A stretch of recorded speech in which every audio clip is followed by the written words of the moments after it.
మరి దీని వెనకాల ఆంతర్యం ఏంటి? నరుని కష్టమును బట్టి ఐశ్వర్యవంతుడు కాదు, యెహోవా ఆశీర్వాదము ఐశ్వర్యం ఇచ్చును. ఈ మాట ఎంతమంది నమ్మగలుగుతారు?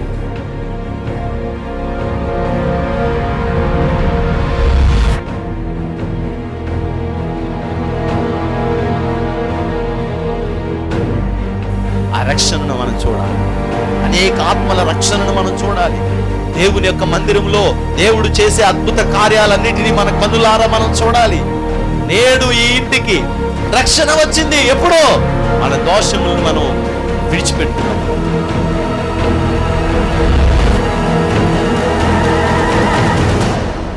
నీ పాపములు శారీరకంగా మరలా చేయకుండా సిద్ధపడి, నువ్వు ఇదిగో నా పాపాన్ని నేను వదిలిపెట్టేశాను, ఇదిగో నేను స్తుతిస్తున్నాను, నేను తప్పు చేశాను ప్రభా అని నువ్వు ఎప్పుడైతే వదిలేసి దేవుని దగ్గర ప్రార్థన చేయడం మొదలుపెడతావో, పరిశుద్ధాత్మ అగ్ని వచ్చి నిన్ను తాకి శుద్ధి చేసి ఈ పాపములో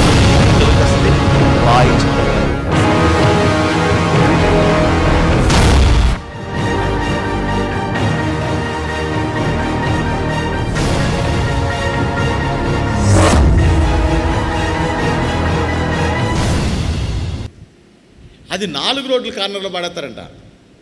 మొదట ఎవడు తొక్కుతాడో, ఈ మనిషిని ఎవరు ఎదురు పడతాడో ఆడిని అట్టుకుంటుందండి ఈ చేతబడి.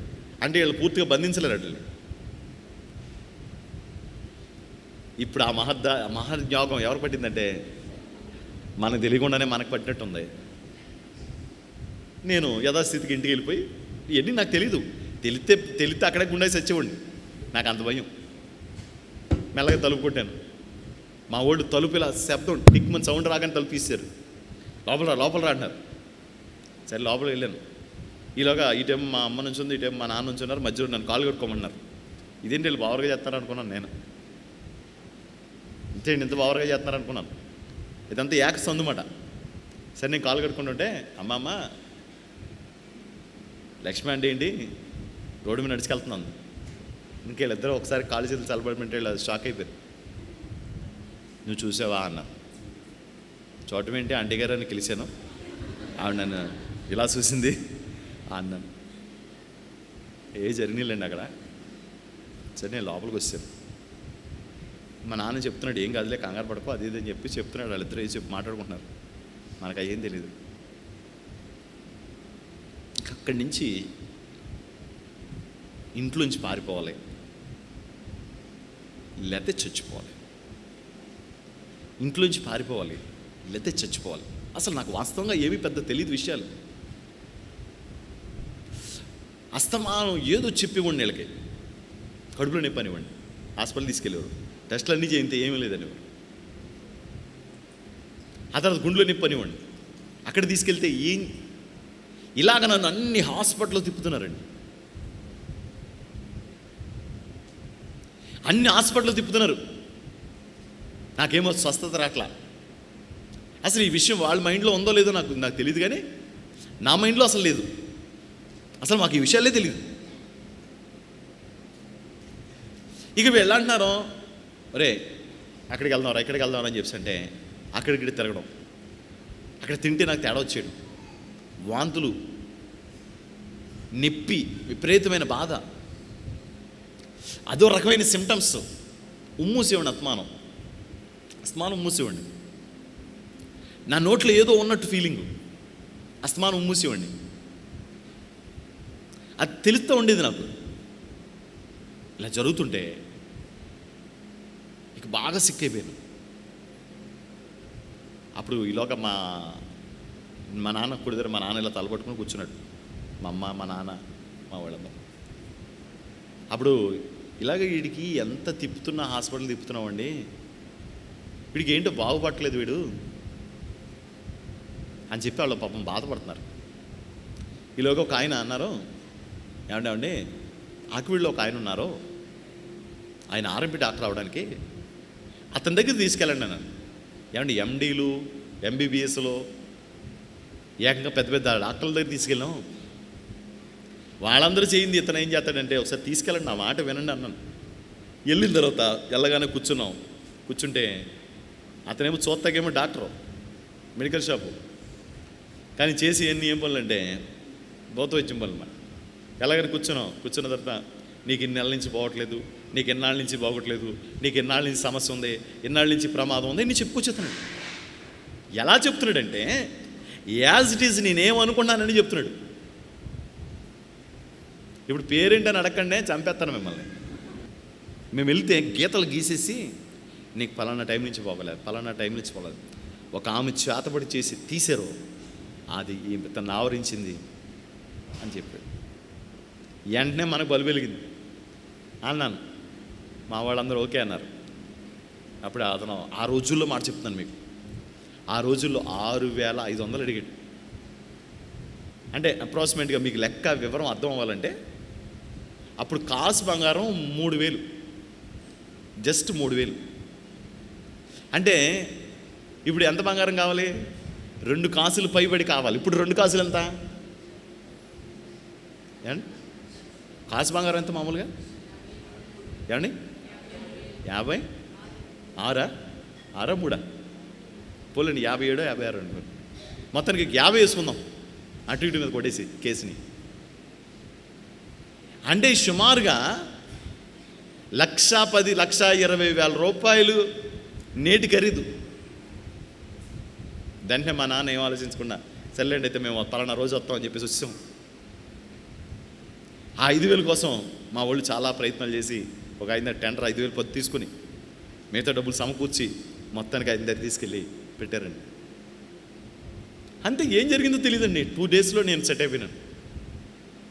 అన్నీ పోయినాయి, బాగున్నాను, చాలా చక్కగా తయారైపోయాను.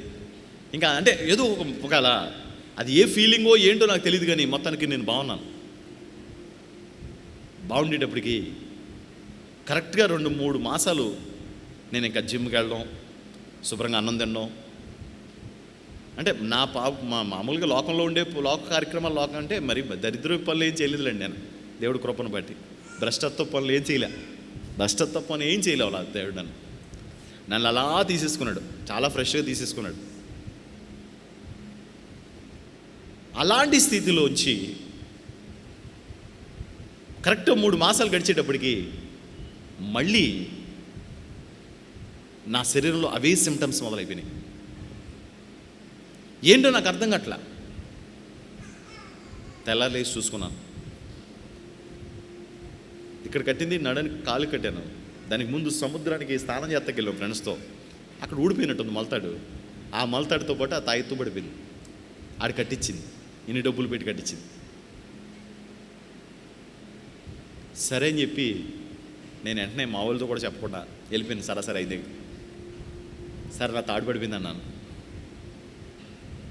ఏముంది, ఇంకొక 6,500 చదివితే కాదండి, ఇంత కాదండి అది ఏది చెప్పి మొత్తానికి ఎంతో డబ్బులు ఇచ్చి మళ్ళీ కట్టుకున్నాను.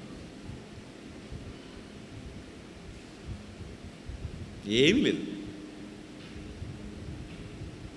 ఏం అర్థం కావట్లా. ఇంకా మధ్య మధ్యలో చాలా జరిగినాయి, అవన్నీ మీకు చెప్పడానికి సమయం లేదు. కానీ అప్పుడు మరలా నేను మొదటి స్థితి కంటే ఇంకా అద్వైతమైన స్థితికి వెళ్ళిపోయాను. పాపపు తలంపులు, పనికిమాలిన ఆలోచనలు, భయంకరమైన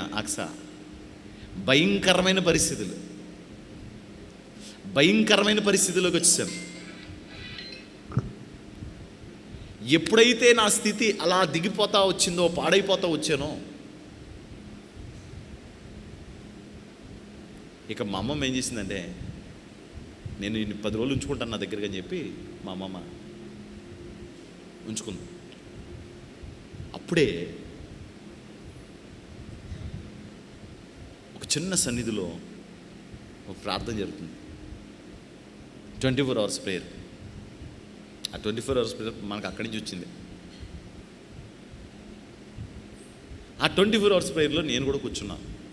నన్ను కూర్చోబెట్టింది మా అమ్మమ్మ. నేను కూర్చోనంటే మిడ్నైట్లో ప్రార్థన అంతా జరుగుతుంది. మనం ఎప్పుడూ అంతసేపు భోజనం చేయకుండా, టీ తాగకుండా, టిఫిన్ చేయకుండా లేంగా. బాగా నీరసం వచ్చేస్తుంది. కానీ ఎలాగైనా సరే నేను విడుదల పొందాలి అనుకునే ఆలోచన చేసుకుని నేను అలాగే ఉన్నాను. మధ్యరాత్రి 1:30, 2 అవుతుంది. ఆ గదిలో కూర్చుని పైకి లేచి ఆ మేడపైకి వెళ్ళి కొంచెం అలా అలా ఒకసారి గాలికి తిరిగి మళ్ళీ వచ్చి కూర్చున్నాను. ఈలోగా అందులో యవన పిల్లలు ఉన్నారు. అంటే మొత్తం అందరూ కలిపితే 30 మంది 40 మంది ఉంటారు అక్కడ, సరిదంతా కలిపితే. ఆ పిల్లలు అంటున్నారు, పిన్ని గారు పరిశుద్ధాత్మ కోసం ప్రార్థన చేయండి అంటారు. అప్పుడు మనకు అదేంటి తెలియదు. అంటే ఈలోగా చేయండి ఆంటీ గారు చేయండి అంటే, లేదమ్మా ఇంటికి ఓనర్ గారు ఊరుకోరు కదా, గొడవ చేస్తారో, మనం గట్టిగా ప్రార్థన చేస్తే అని.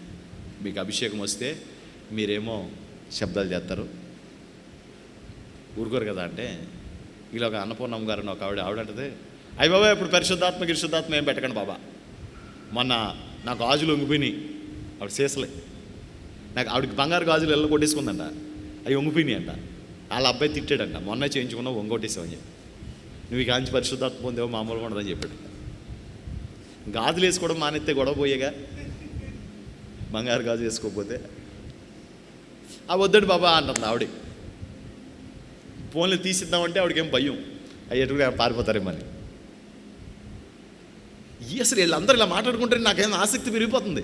ఏంటో పరిశుద్ధాత్మ అంట, అసలు ఏమీ తెలియదండి యథార్థంగా నాకు. ఏదో పరిశుద్ధాత్మ అంట, ఒకళ్ళేమో వస్తుంది అంటున్నారు, ఒకళ్ళేమో రావాలన్నారు, మరొకళ్ళేమో రాకూడదు అంటున్నారు. ఏం జరిగింది అనుకుని మనం కూడా చాలా ఎలక్ట్గా చూసి అన్నాను. ఈలోగా ఎక్కువ మంది మెజారిటీ ప్రార్థన చేద్దామని అందరూ కలిసి ప్రార్థన చేస్తున్నారు, పరిశుద్ధాత్ముడా రండయ్యా అని. మనకు కూడా తెలియదుగా. అందరూ చూశాను, అందరూ మోకాళ్ళ మీద ఉన్నారు, నేను కూడా మోకాళ్ళ మీదకి వచ్చాను. అందరూ 2 చేతులు ఎత్తారు, నేను కూడా 2 చేతులు ఎత్తాను. ఎత్తి వాళ్ళు ఏమంటారు విన్నాను, ఓ పరిశుద్ధాత్ముడా రండి రండి రండి అంటారు. అవన్నీ బాగా విన్నాను. విని నేను కూడా అంటున్నాను, ఏమని అనండి మీరు కూడా. మీలో కాలం మంది ఏం చేస్తూ ఉంటారంటే పరిశుద్ధాత్మ పొందుకునే టైంలో పొందకుండా వాళ్ళని వెళ్ళి వస్తూ ఉంటారు. ఎందుకు వచ్చిందిలే బాబు మనకు చేతులు నొప్పులు కాళ్ళు నొప్పులు అనుకునేవాళ్ళు కొంతమంది, అసలు అది ఏం కాదనుకునేవాళ్ళు కొంతమంది, మరో రకంగా అనుకునేవాళ్ళు కొంతమంది. కానీ మనకేం తెలియదుగా. యేసుప్రభు అంటాడు, ఈ చిన్నపిల్లల వల్ల ఎవరైతే ఉంటారో వారే పరలోక రాజ్యంలో ఉంటారన్నాడు. చిన్నపిల్లలు నమ్ముతారు, విశ్వసిస్తారు, రూఢిగా నమ్ముతారు. అలాగే దేవుని కృపావరాల విషయంలో కూడా మనం నమ్మాలి. మొన్న ఒక ఆయన అంటున్నాడు, మీరండి మాకు అదొకటి నచ్చదండి అన్నారు. అదొకటి నచ్చకపోతే అన్నిలు కూడా నచ్చట్లేదు. ఏంటి మనం సముద్రం మీద పాయలైపోయి నడిచారంటే అండి, పరిశుద్ధాత్ముడు వస్తాడని నమ్మకపోతే మరి సముద్రం పాయలైనట్టు ఎలా, సముద్రం పాయలైపోయి నడిచారని చెప్పారనుకోండి, నమ్ముతారండి? బైబిల్ వాక్యాలు లోకానికి దీనికి సరిపడవు. లోకం మాటలు బైబిల్ మాటలు ఒకలా ఉండవు. బైబిల్ వేరు. బైబిల్ ఏంటంటే పరలోక గ్రంథం. దేవుడు తన ఉనికిని కనుపరుచుకోవడానికి భూమి మీదకి పంపిన అద్భుతమైన లేఖ, అద్భుతమైన ప్రేమ లేఖ. తన ప్రజలకు మాత్రమే అది. ఏమన్నా ప్రేమ లేఖ అందరికి ఇస్తారా అంటే? ఎనమండుకి ఎత్తుకిస్తారా? ఎవరన్నారో సరే చేయి చూచండి. ఎనమండుగురికి ఇస్తారా ప్రేమ లేఖ? ఏమా ప్రేమ లేఖ ఎంతమందికి ఇస్తారు చెప్పండి? ఒక్కళ్ళకే ఇస్తారు. అలాగే దేవుడు మనకే ఇచ్చాడు ఈ ప్రేమ లేఖని. గట్టిగా స్తోత్రం చెప్పండి. ఈ ప్రేమ లేఖ తన్ను ఎందరు అంగీకరించారో, తన్ను ఎందరైతే విశ్వసిస్తారో, తన్ను ఎందరైతే నమ్ముతారో వాళ్ళకి ఈ ప్రేమ లేఖ ఇవ్వబడింది. ఆమేన్. అవును, ఆ ప్రేమ లేఖ నా దగ్గర ఉంది ఈరోజు. అందులో తన మాటలన్నీ నేను నమ్ముతాను. నమ్మాలి. లోకం ఎందుకు నమ్ముద్ది? లోకం ఏమంటది? అబ్బాయి ఏం కాదంటది. ఆ ప్రేమ లేఖ నాకు దేవుడు ఇచ్చాడు. దేవుని ప్రేమ గల మనసంతా తెలియచేస్తూ నేనున్నాను అని తన ఉనికిని కనపరుచుకున్నాడో ఎవరికి? తన ప్రజలైన వారికి. అందుకని ఆ రోజు నేను కూడా నాకు తెలియని ఆ సందర్భంలో నేను కూడా అలా గట్టిగా అడుగుతున్నాను, ప్రభువా నా మీద కూడా రండయ్యా ప్లీజ్ అయ్యా. మరి ఏమడిగానో గుర్తులేదు, కానీ రండయ్యా అని మాత్రం అడుగుతున్నాను. వాళ్ళందరూ అంటుంటే నేను ఆ మాట అంటున్నాను. ఈ 10 రోజుల ప్రార్థనలో ఇక్కడ ఎవరైతే పరిశుద్ధాత్మను పొందకుండా ఉన్నారో వాళ్ళందరూ దేవుని ఆత్మచేత నింపబడుదురుగాక, కృపావరాలతో నింపబడుదురుగాక. స్తోత్రం. అద్భుతం జరిగింది. నేను కూడా అలా అరుస్తుంటే అందరూ పరిశుద్ధాత్మ శక్తి చేత నింపబడుతున్నారు. అంటే ఒక బలమైన అలా ఏదో ఒక ప్రభావం వస్తున్నట్టుగా నాకు ఫీలింగ్. ఆ ఫీలింగ్లోకి వస్తుంటే ఒక రౌండ్ బాల్ షేప్లో ఒక బాల్ ఉంది. ఆ బాల్ బుడగలాగా ఉంది. ఆ బుడగలో ఒక మనిషి ఉన్నాడు. అలాగా ఆ బాల్ నా మీద కంట వస్తుంది. నాకు చాలా భయం వేసింది ఆ బాల్ని చూసేటప్పుడు. గట్టిగా అరవడం ప్రారంభించాను. చాలా గట్టిగా అరుతున్నాను. ఆ అరుపు ఎలా ఉందంటే ఈ నాలుకంటే ఇక్కడ దాకా వస్తుందంట. నాకు అన్నీ తెలిసే జరుగుతున్నాయి, తెలియకుండా ఏం కాదు. కానీ నా స్వాధీనం లేదు. గట్టిగా అరిచేస్తున్నానంట. అప్పుడు ఆ బాల్లో ఎవరున్నారంటే ఒక కత్తి పట్టుకున్న ఒక మనిషి ఉన్నాడు. ఆయన ఆ బాల్లో కనపడుతున్నాడు నాకు. అంటే ఆ గ్లోబ్లో కనపడుతున్నాడు. ఆ బుడగలాంటి ఆ ప్లేస్ ఎదురుగా నిలబడ్డాడు. నేను గట్టిగా అరుస్తున్నాను. అప్పుడు ఒక సహోదరి, ఆవిడ పేరు జ్యోతి అనుకుంటా, ఆవిడలోంచి ఒక ప్రవచనం అవుతుంది. ఆ ప్రవచనం ఏంటంటే, ఇదిగో ఇన్నాళ్ళ నుంచి ఈ వ్యక్తిని పట్టి పీడించావు, ఇక ఈ శరీరం మీద నీకు అధికారం లేదు, యేసుక్రీస్తు నామములో నువ్వు బంధించబడుతున్నావు అని చెప్పగానే నేను పడిపోయినట. దాదాపుగా అందరూ చచ్చిపోయారు అనుకున్నారంట.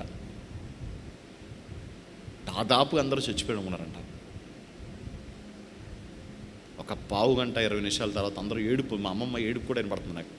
ఏడ్చేస్తుంది మా అమ్మమ్మ. అయ్యి బాబోయ్, దాని కొడుకుని తీసుకొచ్చాను బాబోయ్, నా చేతిలో చచ్చిపోయాడు బాబోయ్ అనుకుని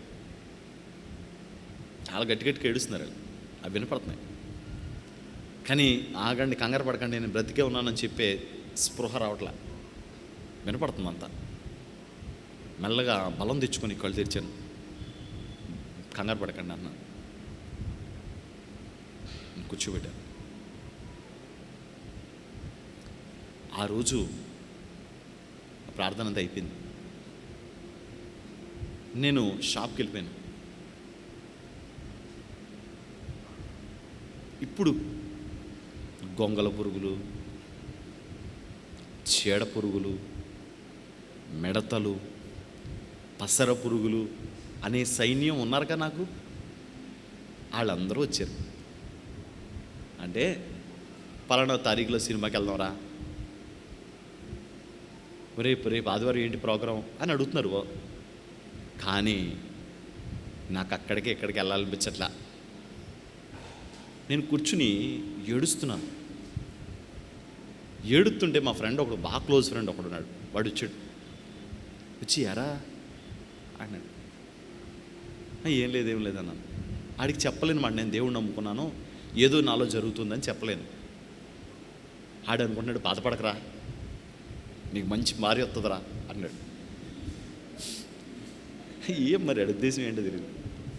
అంటే నేను ఎవరినో ప్రేమించినట్టు, ఆ ప్రేమించిన అమ్మాయి పెళ్ళైపోయినట్టు. అంటే నేనేం ఊహించుకోవట్లేదు, ఆడు అలా అనుకుంటున్నాడు. ఆడేదో ఊహించుకున్నాడు.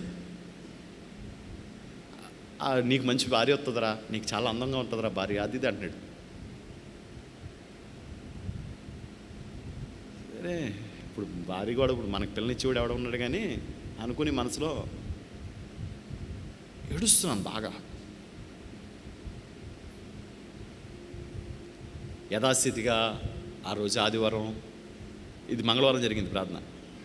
మధ్యలో ఎన్ని రోజులు అయింది, మధ్యలో జరిగింది అంత చెప్పలేను, మళ్ళీ చెప్తా. ఆదివారం యథాస్థితిగా గొంగల పురుగులు అంటే మీరు అర్థం చేసుకోండి, ఎవరో ఫ్రెండ్స్, తర్వాత మిడతలు, తర్వాత ఉన్నారు వాళ్ళందరూ, కొద్దిగా ఉన్నారు. ఈ పురుగులన్నీ నా దగ్గరికి వచ్చి, ఎందుకంటే మన ఎవరు అన్నారు మీరు వాక్యం బాగా చెప్తారండి అని. మనకి వాక్యమే కాదు, అన్నీ బాగా చెప్తాం. అంటే ఈ ఎదవలకి సినిమా చూడడం వచ్చేది కాదు. నేను చెప్పింది కరెక్టే, మీరు విన్నది కరెక్టే. వీళ్ళకి సినిమా చూడడం వచ్చేది కాదు. నేను కూర్చుని ఒరే ఇప్పుడు మనోడరా లారీ కింద నుంచి ఇలా వెళ్తాడు, బయటకు వస్తాడు, అది రియల్గా జరిగే షాట్, కావాలంటే చూడంటే వాళ్ళకి ఆసక్తి కలిగించే మాటలన్నీ చిన్న చిన్నయే. ఇలా ఇంటర్వెల్ అవుద్ది, వెంటనే ఒక టేక్ పడుతుంది అన్నమాట. ఆ టేక్లో సినిమా హీరో కార్లోంచి ఇలా దిగి టీ షర్ట్ ఇలా ఇన్షర్ట్ చేసుకుంటాడు, అది ఇలా పైకి లాగుతాడు అన్నమాట. పైకి లాగి ఇలా అంటాడు. ఆ ఒక్క సీన్ భలేకుంటుందిరా అంటే వీళ్ళు బయటికి వెళ్ళొద్దని ఎవరు ఏంటి ఇంటర్వెల్, అది జస్ట్ ఉంటుంది సీన్. అలా ఇంటర్వెల్కి అలా ఫ్రేమ్ పడగానే నెక్స్ట్ ఫ్రేమ్ ఏంటంటే అది కార్లో దిగుతా ఇన్షర్ట్ చేసిన టీ షర్ట్ ఇలా లాగి ఇలా వదులుతాడు అన్నమాట. ఒరే ఇది సూపర్ ఉంటుందిరా అంటే వీళ్ళు అప్పటికి నేను 28 సార్లు ఎన్నిసార్లు చూసాను ఆ సినిమా, ఒకే సినిమా. అత్తమానం ఏళ్ళని కూడా తీసుకెళ్ళివ్వండి, దెయ్యం మోకనే. ఈ మోకంతా కూడా పలానా సీన్లో ఉంటుందిరా. అసలు ఇలా టైటిల్ మొదలైన తర్వాత ఎండింగ్ అయ్యేదాకా ఎన్ని డైలాగులు ఉన్నాయి, అన్ని డైలాగులు చెప్పేస్తాను నేను. సినిమా పేర్లు ఇలా టైటిల్ పండి కాడి నుంచి ఎండింగ్ అయ్యే వరకు ఎన్ని డైలాగులు ఉన్నాయి, అన్ని డైలాగులు చెప్పేస్తాను నేను. అంటే మరి అన్నిసార్లు చూసినా రాదు. దాంట్లోకి వెళ్ళిపోయి పరకాయ ప్రవేశం అంటారు కదా, అంతలా చూసేవాడిని. ఇప్పుడు నేను వ్యసనం అయిపోయిన వీళ్ళకి. వీళ్ళు సినిమా చూడాలంటే ఎవరు ఉండాలి? మనం చెప్పాలి పక్కనుండి, ఒరే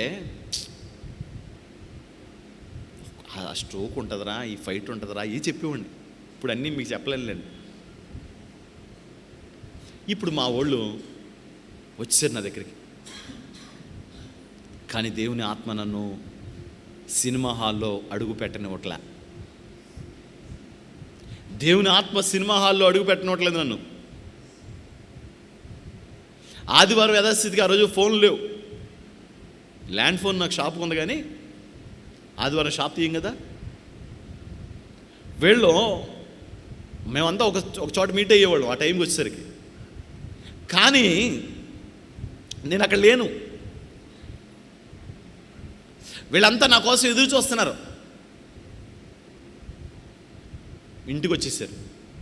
ఎరా అన్నాడు, నువ్వు అక్కడ ఉండవేమో అనుకున్నాను, ఇక్కడ ఉన్నావు ఏంటి అన్నారు. లేదురా వాళ్ళ సినిమాకి వెళ్ళలేదు అన్నారు. ఏంటి సినిమాకి వెళ్ళదా? మ్యాట్నీకి మాట వీళ్ళు ఫస్ట్ షోకి జాయిన్ అయ్యేవాడిని, వెళ్తావు ఫస్ట్ షో సెకండ్ షో వెళ్తూ చూసేవాడు, మ్యాట్నీని విడిగా చూసేవాడిని. వాళ్ళకి షాపులు సెలవు ఇచ్చేవారు కాదు. నన్ను రమ్మని బలవంతం చేస్తున్నారు. ఒరే నేను రానరా, నాకు బాగాలేదురా అంటున్నాను. ఎంత చెప్పినా వినట్లేదు. మీరు వెళ్ళండి రా అంటే వెళ్ళట్లేదు. ఏం చేయాలో అర్థం కావట్లా, వీళ్ళు వదలలేదు. వీళ్ళకి నేను చెప్పలేను. యేసు ప్రభు గురించి ఇప్పుడున్నంత వెసులుబాటు అప్పుడు లేదు నాకు తెలిసినంతవరకు.